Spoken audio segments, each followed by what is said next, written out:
सारे जहां से अच्छा हिंदुस्तां हमारा, हम बुलबुलें हैं इसकी ये गुलसितां हमारा। नमस्कार, मैं संदेश सक्सेना आपका स्वागत करता हूं दिल्ली न्यूज़ एक्सप्रेस में।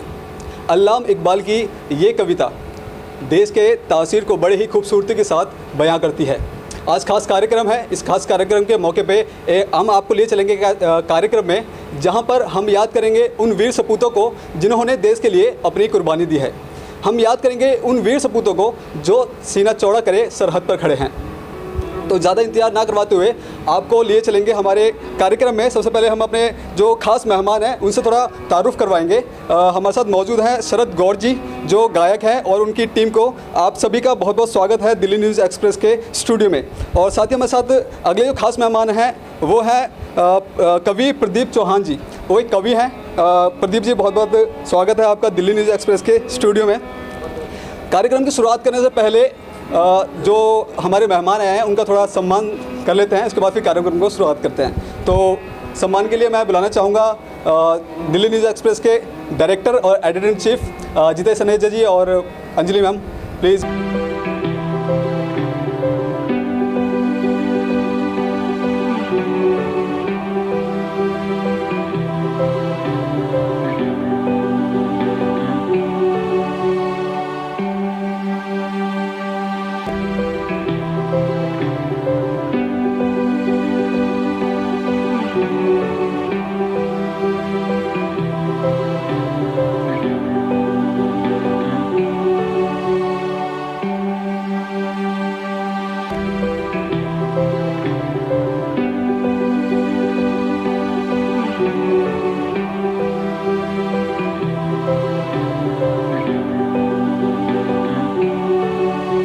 तालियां हो जाए, इसके बाद फिर कार्यक्रम की शुरुआत करते हैं।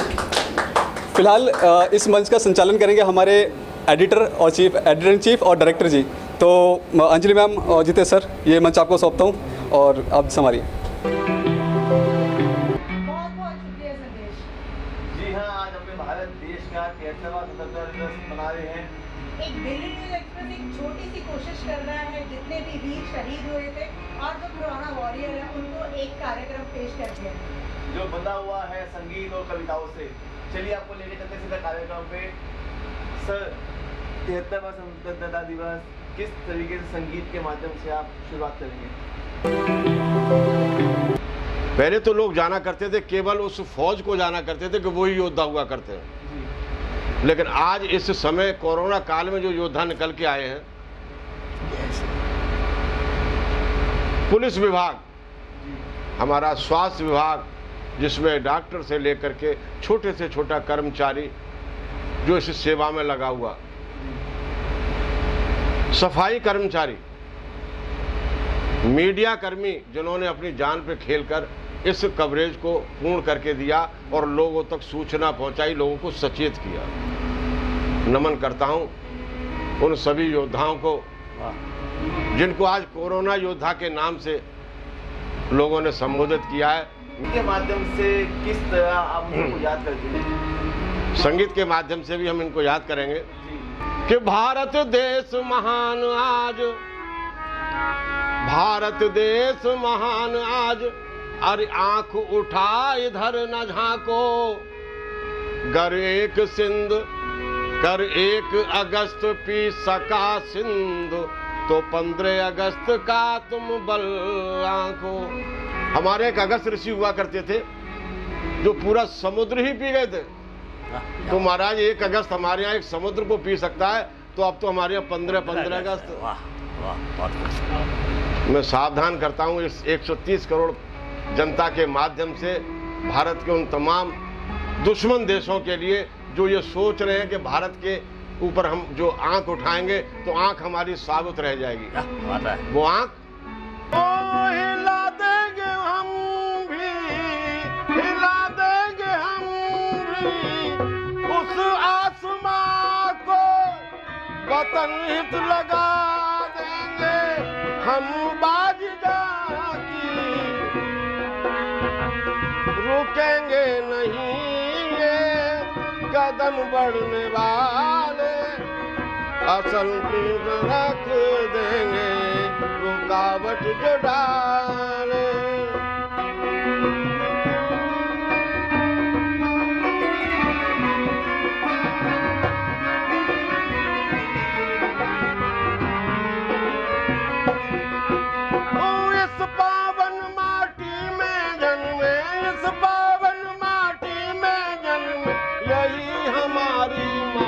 है, हैं हम सदा इस वतन के दीवाने रहे हैं हम सदा।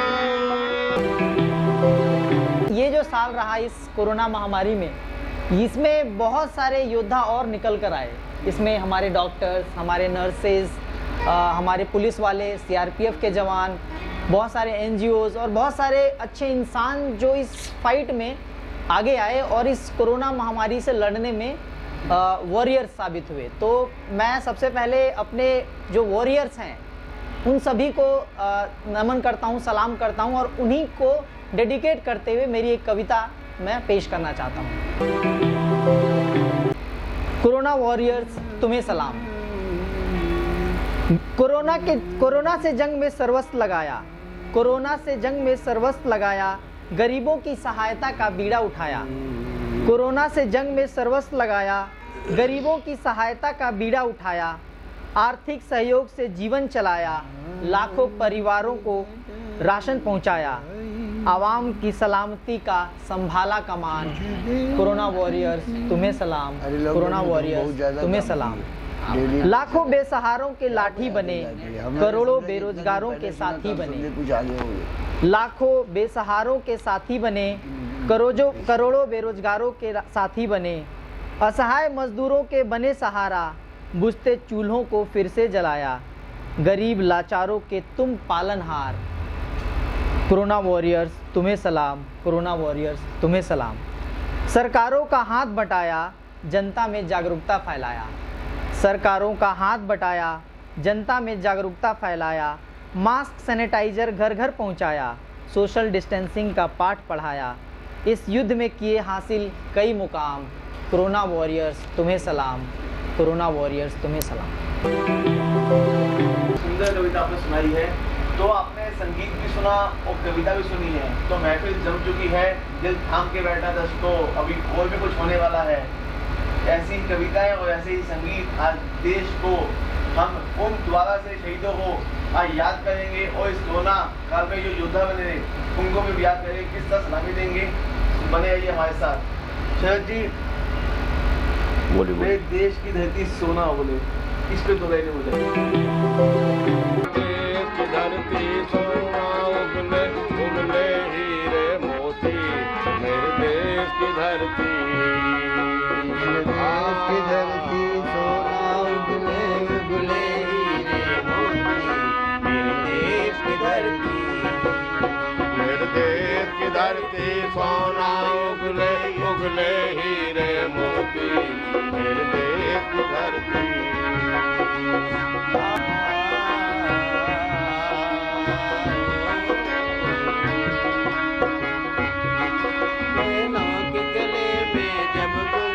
जीवन का राग सुनाते हैं, पैरों के गले में जब घुंघरू जीवन का राग सुनाते हैं।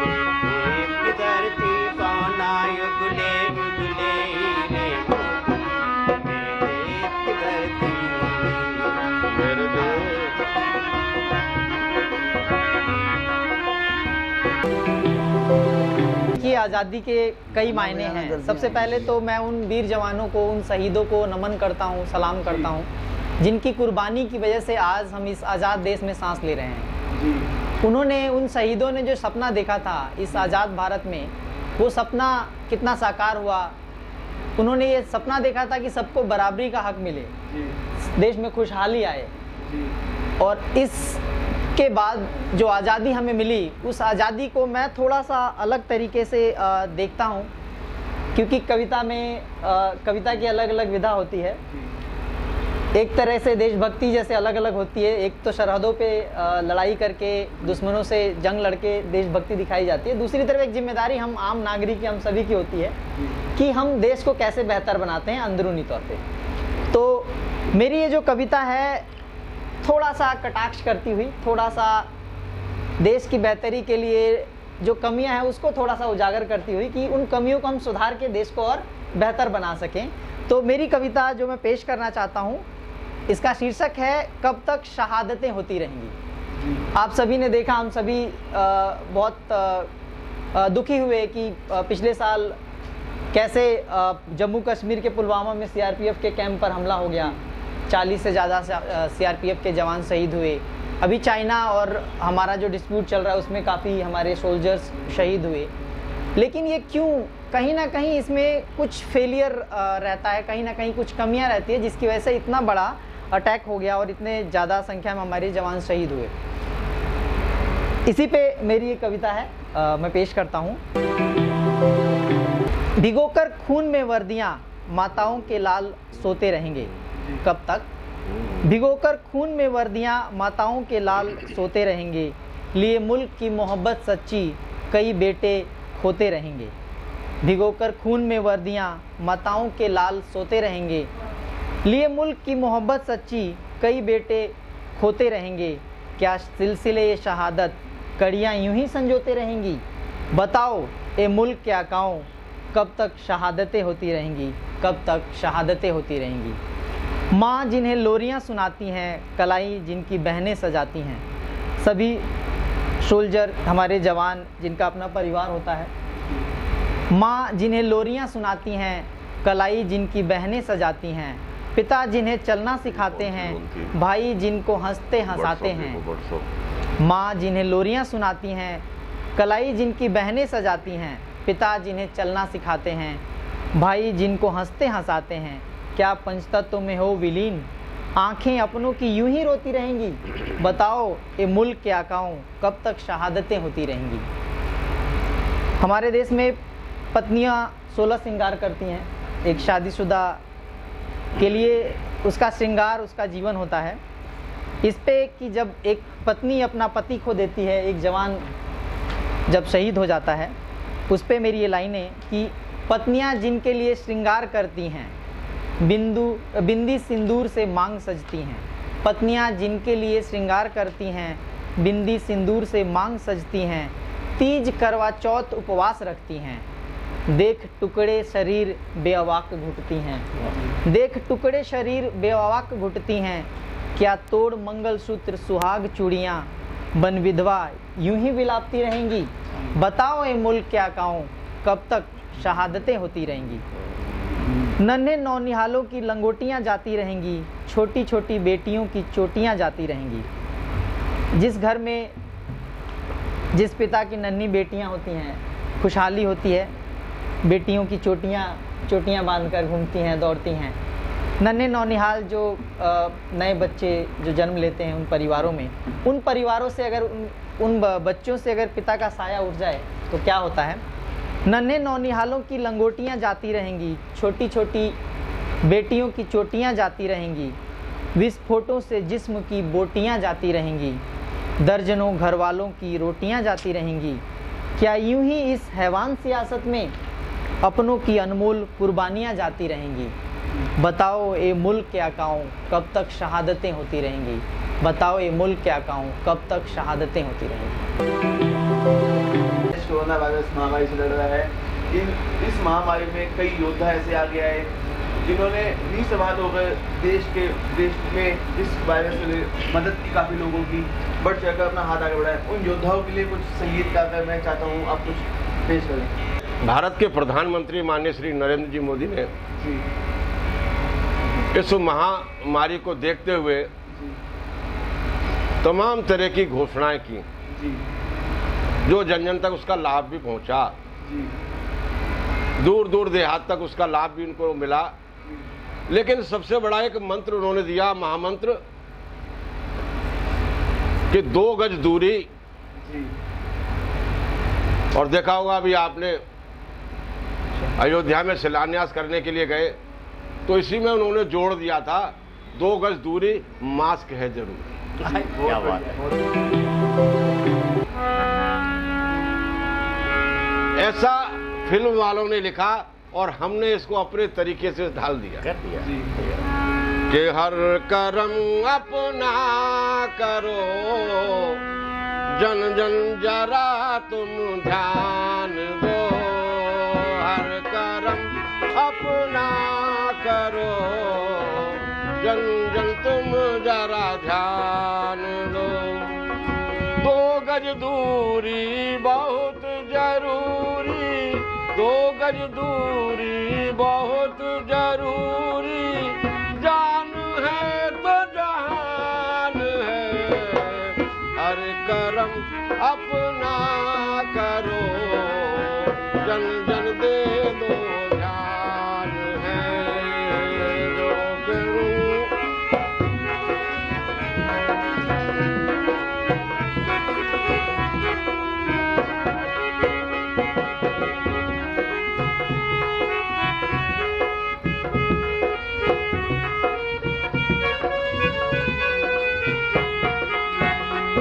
विनाशक है मगर एक खास इसमें बात है। ये विनाशक है मगर खास इसमें बात है।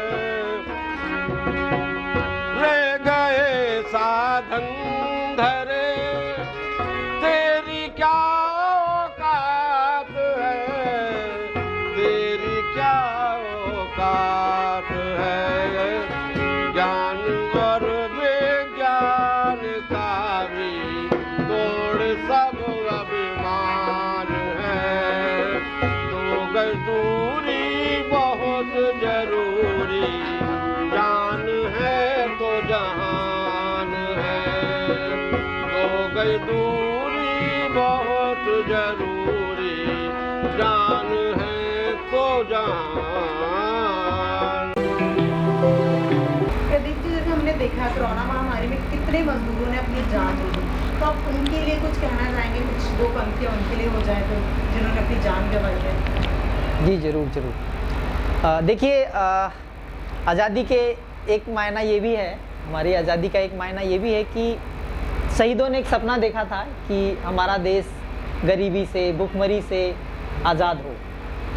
आज जब ये कोरोना महामारी आया तो हम आप सब ने देखा कि किस तरह से लाखों मज़दूर, जिनको बहुत सारी समस्याएं का सामना करना पड़ा, उनकी नौकरियां छूट गई, उनके रोज़गार चले गए, उनके लिए तमाम तरह के कष्ट उनके सामने आ गए, उनको जीवन चलाना बहुत मुश्किल हो गया। और कितने मज़दूर जो यहाँ से पलायन अपने गांव, अपने देश, अपने गांव, अपने शहर की तरफ पलायन हुए, और उस दर्दनाक दृश्य को अगर आप देखें, हम याद करें, तो कहीं ना कहीं हमें ये सोचने पर मजबूर करता है कि आज सालों बाद, 70 साल से ज़्यादा देश की आज़ादी के हो गए, आज भी हमारे मज़दूरों की क्या दशा है, क्या गाथा है। तो मज़दूरों की गाथा पे चिंतन करती मेरी ये कविता, जिसका शीर्षक है हे मज़दूर तेरी कैसी ये गाथा है। छिन गई तेरी रोजी रोटी, छिन गई तेरी पहचान, छिन गई तेरी रोजी रोटी, छिन गई तेरी पहचान। हे मेहनत की खाने वाले, लुट गया तेरा सम्मान। छिन गई तेरी रोजी रोटी, छिन गई तेरी पहचान। हे मेहनत की खाने वाले, लुट गया तेरा सम्मान। बहुत सुंदर। लाइनों में लग तू हाथ फैलाता है, लाइनों में लग तू हाथ फैलाता है। हे मजदूर तेरी कैसी ये गाथा है। तेरी मेहनत ने लोगों के घर बनाए, खून पसीनों से तूने महल सजाए। तेरी मेहनत ने लोगों के घर बनाए, खून पसीनों से तूने महल सजाए। खुद की छत के लिए जीवन भर तरसे, बेघर तेरा जीवन, बेघर तेरी किस्मत, तू बेघर ही मर जाता है। हे मजदूर तेरी कैसी ये गाथा है। बहुत सुंदर, बहुत सुंदर। भगोड़ों के हजारों करोड़ माफ हो जाते, अमीरों को प्राइवेट जेट ले आते। बहुत सुंदर। हम सब देख सकते हैं कि कैसे मजदूर पैदल चलने पर मजबूर हुआ, हजारों हजार किलोमीटर दूर पैदल ही जाना पड़ गया। दूसरी तरफ प्राइवेट जेट से उन अमीरों को लाया गया देश में। तो उस पे है कि भगोड़ों के हजारों करोड़ माफ हो जाते, अमीरों को प्राइवेट जेट ले आते। तुम भुखमरी के मारों से किराए वसूले जाते लाचारों से, तुम भुखमरी के मारों से किराए वसूले जाते लाचारों से, चाहे पड़ जाते तेरे पैरों में छाले, हजारों मील तू पैदल ही चलता रे, भूखा प्यासा तू रास्ते में मर जाता है, हे मजदूर तेरी कैसी ये गाथा है। कैसी ये गाथा। अर्थव्यवस्था की रफ्तार के लिए, चंद घरानों के व्यापार के लिए। आज तक के इतिहास में कभी ऐसा नहीं हुआ कि गोरखपुर जाने वाली ट्रेन गोवा पहुंच जाए। जी 14 घंटे घर पहुंचाने वाली ट्रेनें 9-9 दिन में घर पहुंचाएं। देखने में ये कोई इंसिडेंट नहीं है, एकाएक होने वाली कोई घटना नहीं है। अगर हम थोड़ा सा चिंतन करें तो हम पाएंगे कि इसके पीछे कुछ ना कुछ चल रहा होता है। तो अर्थव्यवस्था की रफ्तार के लिए, चंद घरानों के व्यापार के लिए, अर्थव्यवस्था की रफ्तार के लिए, चंद घरानों के व्यापार के लिए तुझे घर भी नहीं जाने दिया जाता है। तेरी मजदूरी को मारकर तेरे अधिकारों का संहार कर, तेरी मजदूरी को मारकर तेरे अधिकारों का संहार कर तुझे बंधुआ मजदूर बनाया जाता है। हे मजदूर तेरी कैसी ये गाथा है, तेरी कैसी। हे मजदूर तेरी कैसी ये गाथा है। बहुत सुंदर, बहुत सुंदर। मैया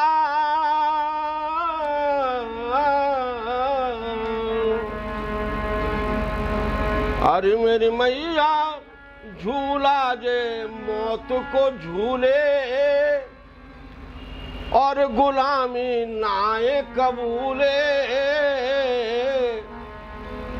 उनको हम भूले ऐसे भैया जी वो बलिदान है। अरे भैया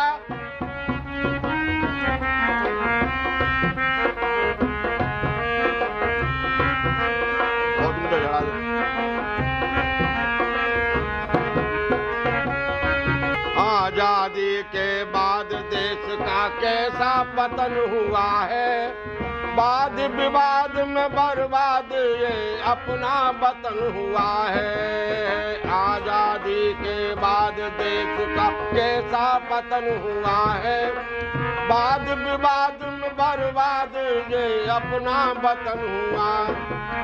लालो लाल गुलाल लाल ये पहला रतन हुआ है। लालो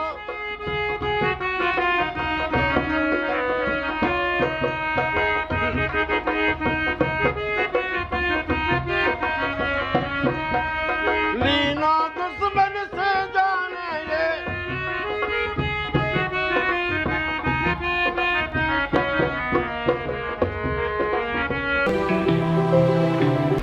आज आपके सामने ये भी स्वयं 2 लाइनें प्रस्तुत करेगा। मैं शुरुआत करता हूँ। ये देश वीर जवानों का, ये देश वीर जवानों का, अलबेलों का, मस्तानों का, ये देश का यारो, ये देश का यारो क्या कहना है, देश के यारो क्या कहना।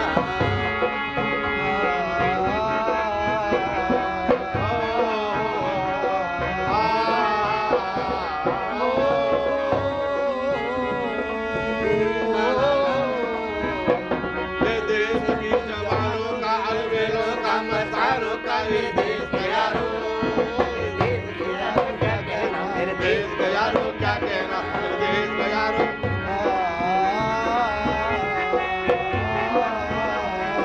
अगली लाइन।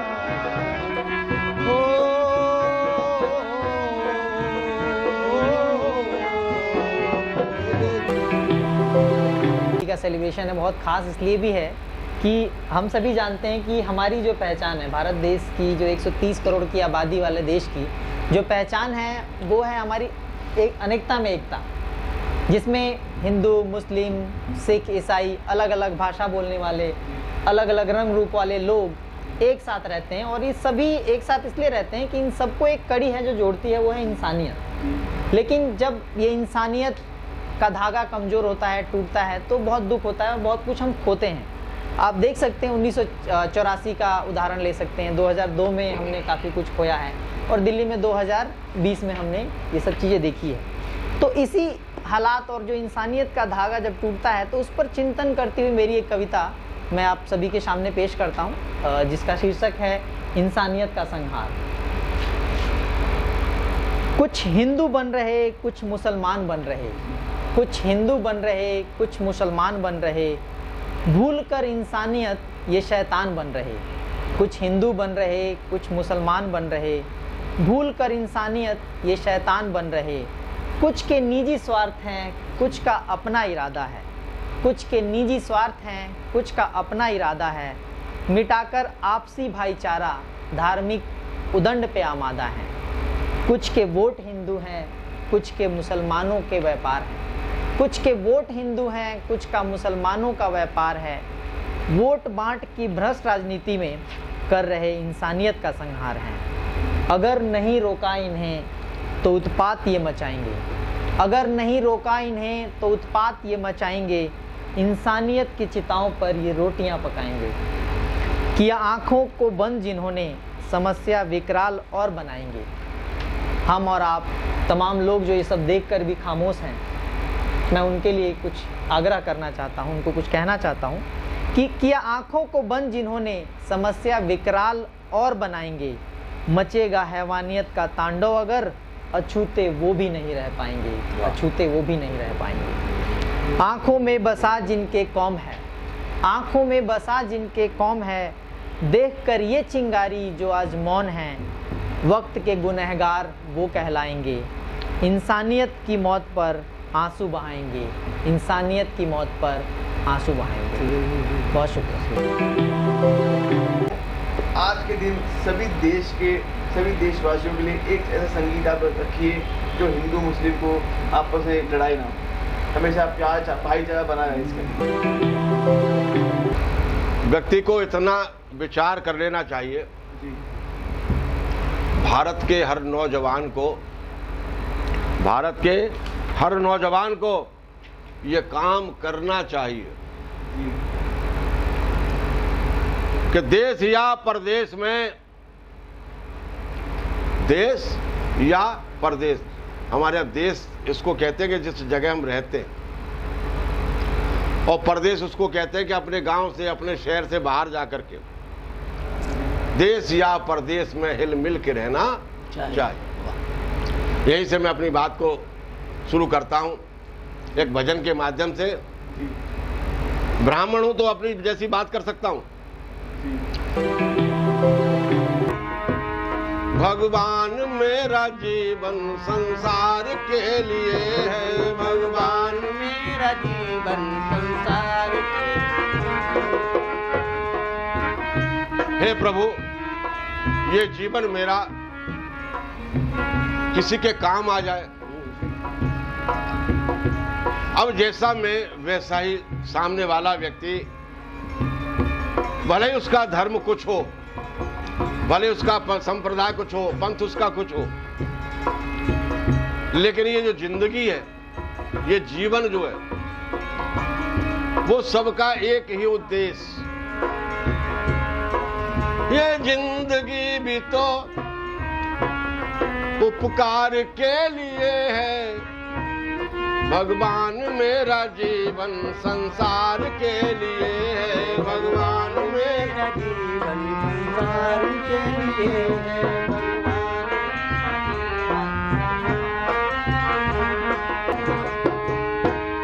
हम में विवेक जागे,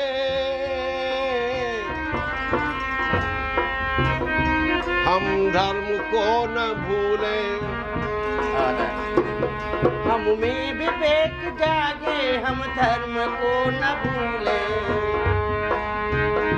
हम नेक कर्म करके और धर्म को न भूले, हम नेक कर्म करके हम धर्म को न भूले।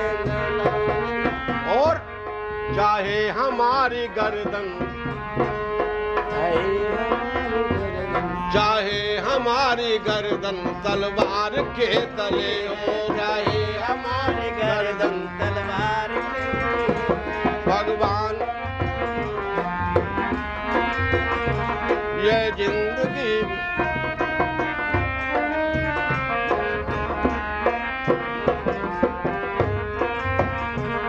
अपने धर्म को न भूले, अपने कर्म को न भूले, चाहे कोई भी जाति हो, कोई भी पंथ हो, कोई भी संप्रदाय हो, अगर व्यक्ति इस प्रकार का विचार बना ले तो संसार में कोई भी दुख प्राणी के सामने रहेगा ही नहीं, ऐसा मुझे पूर्ण विश्वास है।